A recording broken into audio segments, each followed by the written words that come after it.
Så jävla dåligt. Nej, vad dåligt. Jag försöker ställa upp lite så här.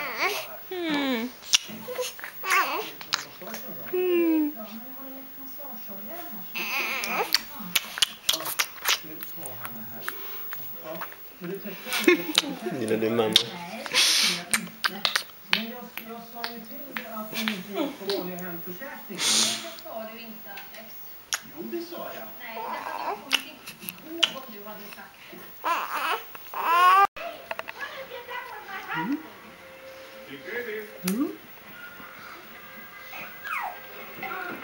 Nu får vi inga miner från dig.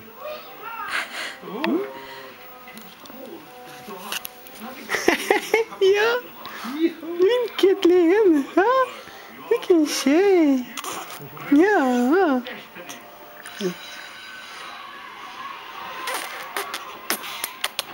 Mm.